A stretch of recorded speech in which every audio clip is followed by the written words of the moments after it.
A Segunda Guerra Mundial testemunhou não apenas conflitos bélicos, mas também uma das páginas mais sombrias da história humana: os brutais crimes nazistas no leste europeu conquistado. Enquanto as tropas alemãs marchavam sobre territórios como União Soviética e Europa Oriental, uma sinistra máquina de extermínio conhecida como Einsatzgruppen entrava em ação.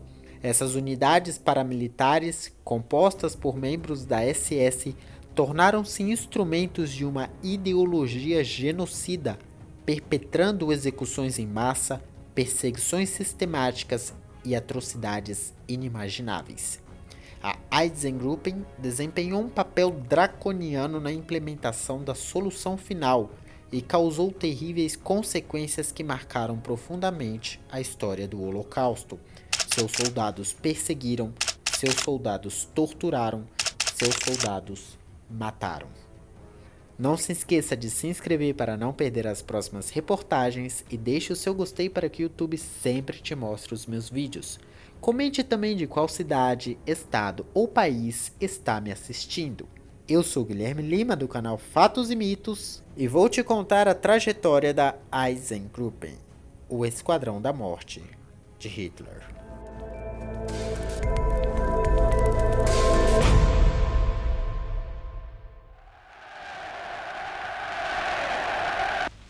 Ein Sowjetzeichen soll vor sich hertragen und wir werden in unserem Zeichen wieder siegen!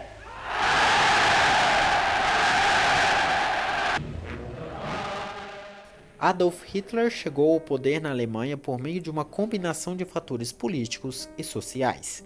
Em 1933, ele foi nomeado chanceler da Alemanha pelo presidente Paul von Hindenburg. Sua ascensão foi impulsionada pelo descontentamento generalizado com as condições após a Primeira Guerra Mundial, a crise econômica, a instabilidade política e a promessa de Hitler de restaurar a grandeza da Alemanha.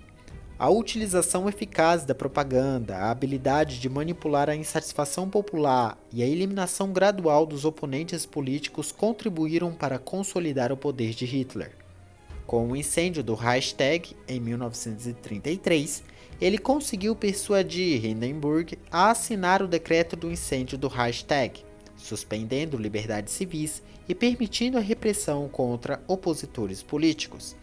Isso estabeleceu as bases para a ascensão do Partido Nazista ao controle total do Estado. Posteriormente, em 1934, após a morte de Hindenburg, Hitler combinou os cargos de presidente e chanceler, tornando-se o Führer e consolidando ainda mais o seu poder. A Segunda Guerra Mundial começou em 1º de setembro de 1939, quando a Alemanha nazista, liderada por Hitler, invadiu a Polônia. O ataque alemão foi encabeçado pela Blitzkrieg, uma tática militar rápida que combinava ataques aéreos, terrestres e uso de tanques. O Tratado de Não Agressão entre a Alemanha e a União Soviética, conhecido como Pacto Molotov-Ribbentrop, assinado em agosto de 1939, tinha secretamente dividido áreas de influência na Europa Oriental entre os dois países. Após a invasão alemã, a União Soviética também invadiu a Polônia a partir do leste em 17 de setembro de 1939. Em resposta à invasão da Polônia, o Reino Unido e a França declararam guerra à Alemanha em 3 de setembro de 1939, marcando o início formal da Segunda Guerra Mundial. O conflito se expandiu ao longo dos anos, envolvendo muitas nações e regiões em todo o planeta. Já o ano de 1941 foi um período crucial na Segunda Guerra Mundial, marcado por eventos significativos que moldaram o curso do conflito. Além dos judeus, os nazistas consideravam os povos eslavos da Europa Oriental como uma raça inferior e tinham planos diabólicos para o futuro. Os eslavos eram frequentemente associados ao comunismo na visão nazista. Hitler considerava o bolchevismo como uma ameaça ideológica e racial, e, portanto, os eslavos eram vistos como inimigos a serem eliminados. A propaganda nazista desempenhou um papel central na disseminação dessas visões racistas.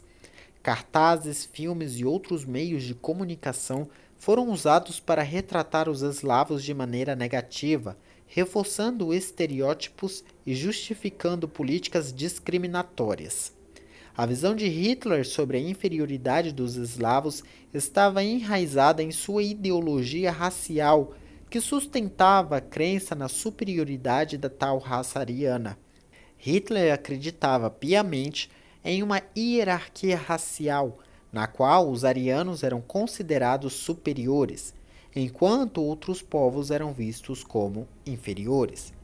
Ele expressou suas ideias sobre raça e superioridade ariana em seu livro Mein Kampf. Nele, ele argumentava que os arianos eram a raça mestra e que outras raças, especialmente os eslavos, eram subalternos e não tinham o direito de viver.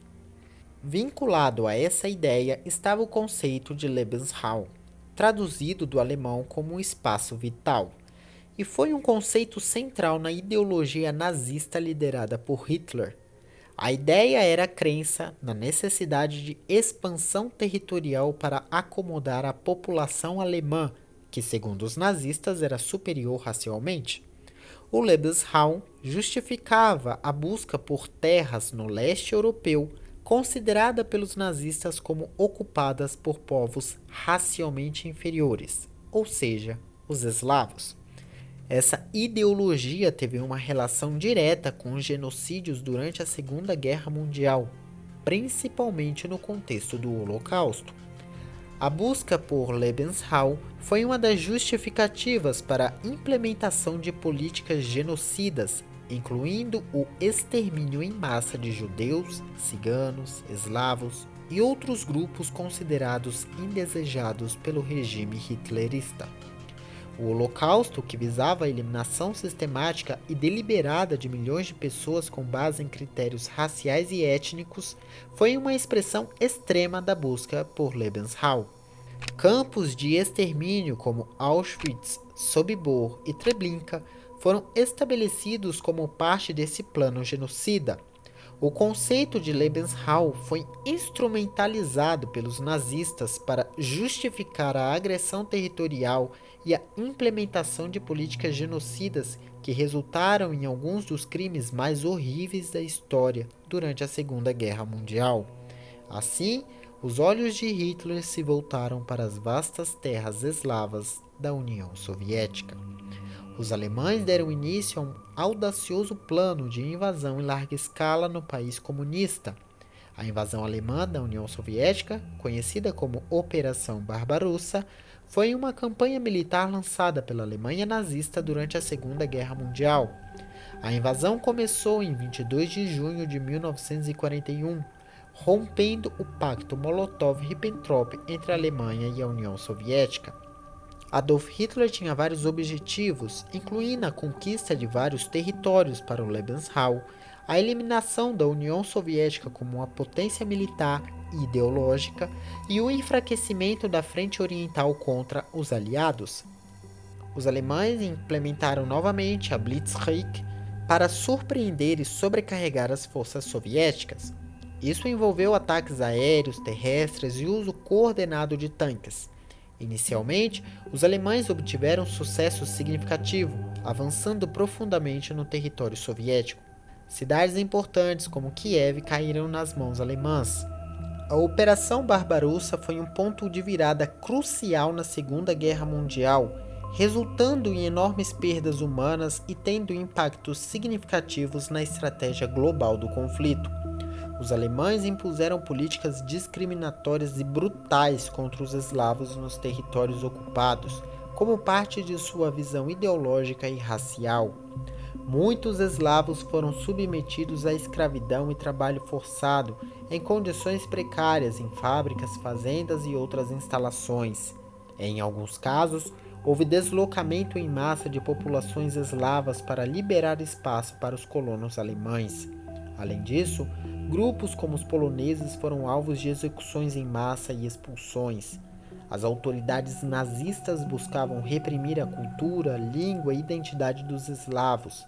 As escolas foram fechadas e a educação nas línguas nativas foi limitada.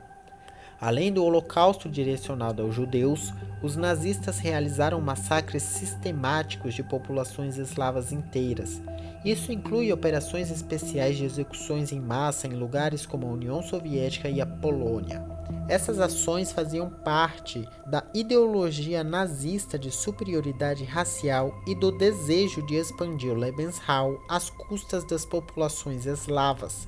Além do aspecto racial ideológico, Hitler visava explorar os recursos econômicos dos territórios ocupados para fortalecer a economia alemã e sustentar a sua máquina de guerra. Em 7 de dezembro de 1941, as forças japonesas atacaram a base naval de Pearl Harbor, no Havaí, provocando a entrada dos Estados Unidos na guerra. Poucos dias depois do ataque, a Alemanha nazista declarou guerra aos Estados Unidos, cumprindo sua aliança com o Japão. Enquanto isso, as forças alemãs cercaram a cidade de Leningrado, atual São Petersburgo, e iniciaram o cerco de Leningrado, que durou por vários anos, e a Batalha de Moscou, entre as forças alemãs e soviéticas, e foi uma das mais cruciais do fronte oriental, marcando uma virada no equilíbrio da guerra a favor dos aliados. Em resposta ao cenário da guerra, os nazistas começaram a implementar a solução final, com a intenção de exterminar sistematicamente de forma industrial os judeus europeus. Isso incluiu massacres em massa e a construção dos primeiros campos de extermínio. O aumento acentuado no ritmo de assassinatos após o ano de 1941 no Holocausto está diretamente associado ao início da implementação sistemática da solução final. Até este ano, o regime nazista já havia realizado perseguições, discriminações e execuções em larga escala, mas a concepção e implementação completa da solução final representou uma mudança qualitativa e quantitativa nas políticas genocidas. Em janeiro de 1942, a Conferência de Wannsee ocorreu em Berlim, onde líderes nazistas discutiram e coordenaram os detalhes da implementação da solução final. Essa conferência marcou o início de uma abordagem mais sistemática e coordenada para o extermínio em massa. A implementação da solução final envolveu uma maior coordenação entre diferentes órgãos do Estado nazista, incluindo as SS, a polícia e outros braços do aparato governamental. Isso resultou em uma maior eficiência na execução de políticas genocidas. Os planos originais de Hitler eram exterminar cerca de 30 milhões de eslavos e judeus nas terras do leste conquistado. Mesmo usando campos de extermínio com uma estrutura industrial avançada para assassinatos em massa, seria difícil processar um número tão grande de gente. Os desafios implicavam transportar milhões de pessoas para os campos de concentração, o que demandava um esforço logístico sem precedentes, ao mesmo tempo que tinha que direcionar recursos para o esforço de guerra. A solução encontrada foi criar esquadrões móveis que iriam até os territórios perpetrar a limpeza dos povos nativos. Hitler criou a chamada Einsatzgruppen, uma unidade paramilitar da Alemanha nazista durante a Segunda Guerra Mundial. Sua principal função era realizar execuções em massa de civis, principalmente judeus, como parte da política de extermínio implementada pelo regime nazista. Esses grupos operavam principalmente nos territórios ocupados do leste europeu, causando grandes tragédias durante o Holocausto. Hitler criou as Einsatzgruppen como unidades paramilitares específicas para desempenhar um papel crucial na implementação da política de extermínio nazista, especialmente durante a invasão da União Soviética. As unidades Einsatzgruppen foram designadas para seguir a retaguarda das tropas alemãs durante a invasão do leste europeu ao longo da guerra. Elas eram compostas principalmente por oficiais, soldados e membros das forças policiais alemãs e muitas vezes eram reforçadas por unidades auxiliares locais, colaboracionistas em cada país ocupado. Assim, a Einsatzgruppen foram uma parte essencial na implementação da solução final. Nos territórios ocupados no leste da Europa, As Eisengruppen foram encarregadas de suprimir a resistência e eliminar oponentes políticos e étnicos. As Eisengruppen foram comandadas por oficiais da SS, a chamada Schutzstaffel, uma organização paramilitar do Partido Nazista. O comandante-geral das Eisengruppen durante a Segunda Guerra Mundial era o SS Obergruppenführer Reinhard Heydrich, mais conhecido como o Açougueiro de Praga. Heydrich foi um alto funcionário das SS e um dos principais arquitetos do Holocausto. Ele era chefe do principal escritório de segurança do Reich, que supervisionava as atividades das Eisengruppen. Após o assassinato de Reinhard Heydrich, em 1942, o SS Obergruppenführer Ernst Kaltenbrunner assumiu o comando do escritório de segurança, tornando-se responsável pelas operações da Eisengruppen.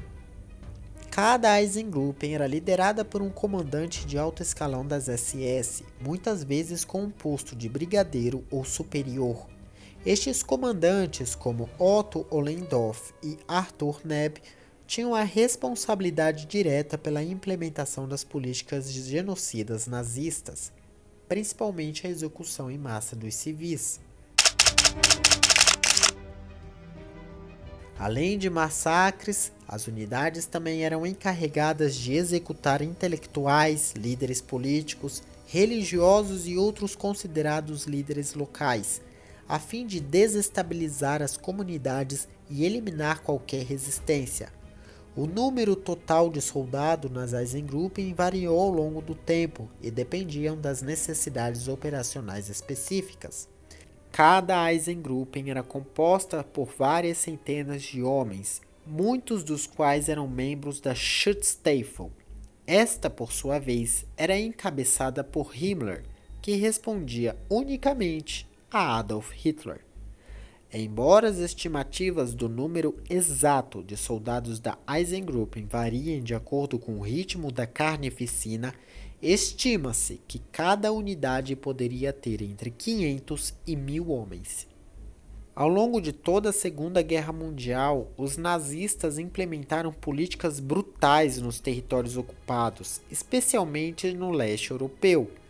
Isso fazia parte da estratégia nazista de expansão territorial e eliminação de grupos considerados indesejados. A implementação sistemática do extermínio em massa de judeus, conhecido como Holocausto, foi o auge dessa política. Isso envolveu campos de extermínio como Auschwitz e massacres em grande escala pelos Eisengruppen e outras unidades paramilitares.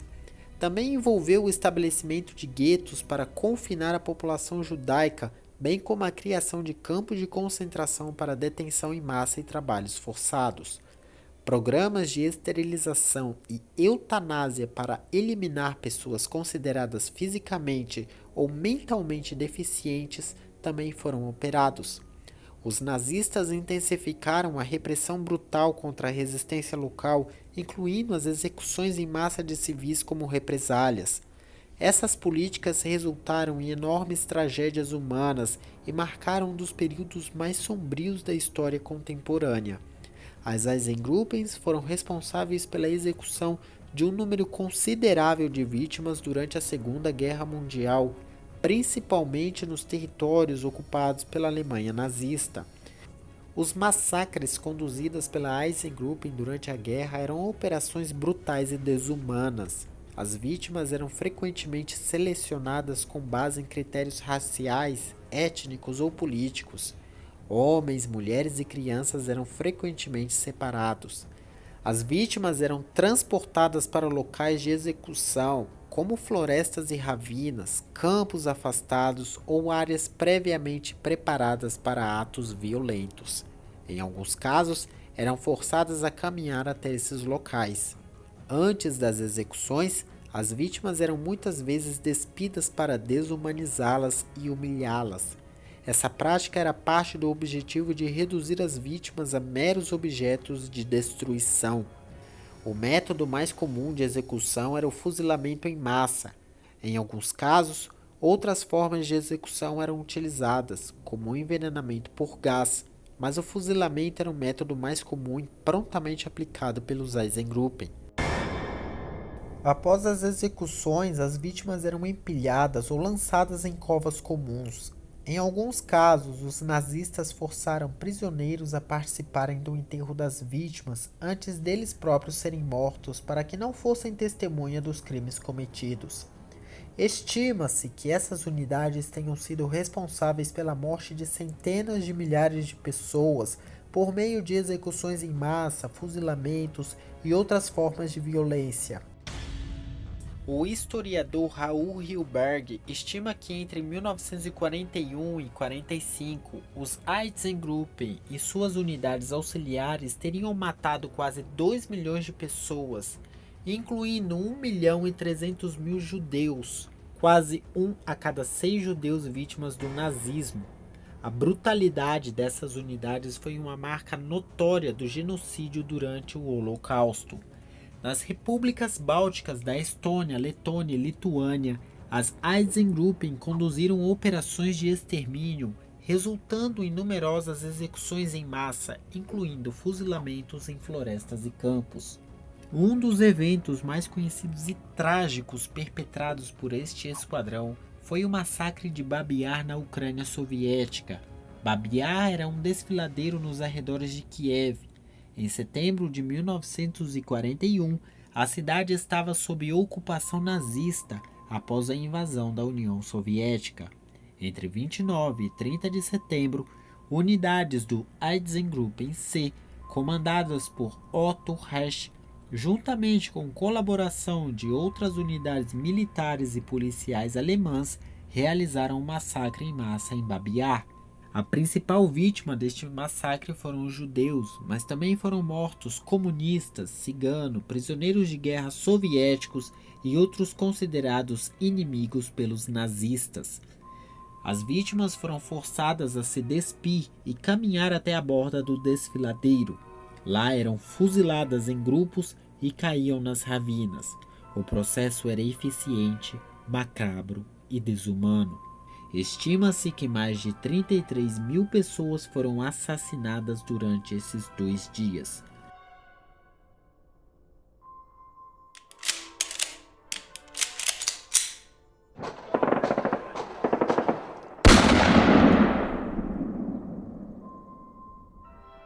Após o massacre, as ravinas de Babi Yar foram usadas como covas comuns para esconder as vítimas do genocídio.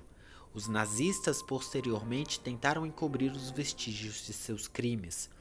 O massacre de Babi Yar é lembrado como um dos episódios mais sombrios e trágicos do Holocausto e é um símbolo dos crimes contra a humanidade cometidos pelos nazistas durante a Segunda Guerra Mundial.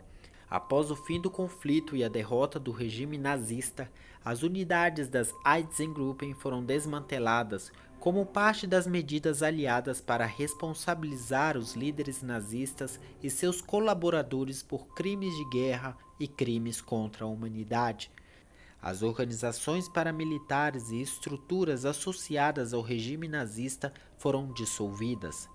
O desmantelamento da Einsatzgruppen foi parte de um esforço mais amplo para responsabilizar os perpetradores do Holocausto por seus crimes e estabelecer um precedente para a justiça internacional. Depois da guerra, muitos membros da Einsatzgruppen foram julgados no julgamento de Nuremberg e em outros tribunais por seus crimes de guerra e crimes contra a humanidade. Estes julgamentos visavam responsabilizar os líderes nazistas e aqueles envolvidos em atrocidades durante o conflito. Especificamente, durante os julgamentos de Nuremberg ocorridos em 45 e 46, alguns membros das Einsatzgruppen foram processados e condenados. Cerca de 24 oficiais de alta patente foram processados e responsabilizados, sendo 14 deles condenados a serem pendurados pelo pescoço até a morte. Um exemplo notório de um criminoso da Einsatzgruppen que foi condenado por seus crimes é Otto Oliendorf. Ele foi um oficial de alto escalão da SS e comandante do Einsatzgruppen D durante a Segunda Guerra Mundial. Oliendorf e sua unidade foram responsáveis pela execução de milhares de judeus, comunistas e outros considerados inimigos pelos nazistas em áreas ocupadas no leste europeu. Após o fim da guerra, Otto Ollendorff foi julgado no Tribunal Militar Internacional de Nuremberg durante os julgamentos de Nuremberg. Ele admitiu sua participação nas execuções em massa, justificando suas ações como ordens superiores. Ollendorff foi condenado à morte por enforcamento e em 1951 foi executado, junto com outros membros das Einsatzgruppen e líderes nazistas condenados.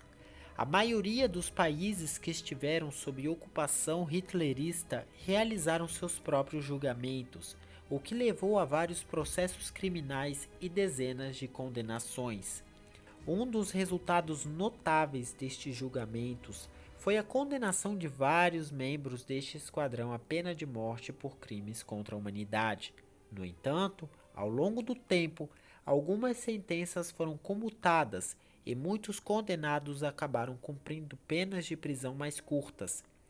É essencial reconhecer que, embora tenham ocorrido julgamentos e condenações, a justiça aplicada após a Segunda Guerra Mundial enfrentou desafios consideráveis e muitos perpetradores não foram levados à responsabilidade total por seus crimes, escapando totalmente impunes pelo resto da vida.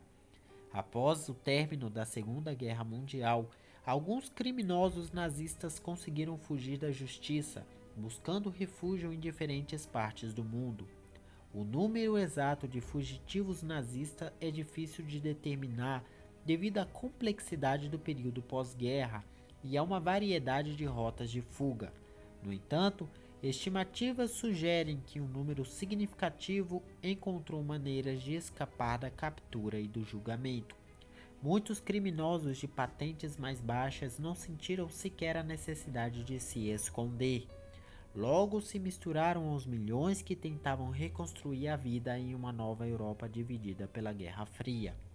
Outros, que se julgavam em maior perigo, encontraram maneiras de deixar o continente. Muitos destes fugitivos foram auxiliados por redes de apoio, incluindo organizações clandestinas e simpatizantes nazistas em vários países. Alguns utilizaram documentos falsos, mudaram identidades e contaram com a desorganização pós-guerra para evitar serem localizados. Por causa do caos da Europa pós-guerra, era até fácil fugir da justiça e imigrar para outro país. Assim, os culpados logo se misturaram com os inocentes, tomando todas as medidas para chamar o mínimo de atenção possível, vestindo a pele de cidadãos respeitáveis e bons vizinhos. Ao longo das décadas seguintes, houve esforços internacionais para localizar, julgar e punir criminosos nazistas.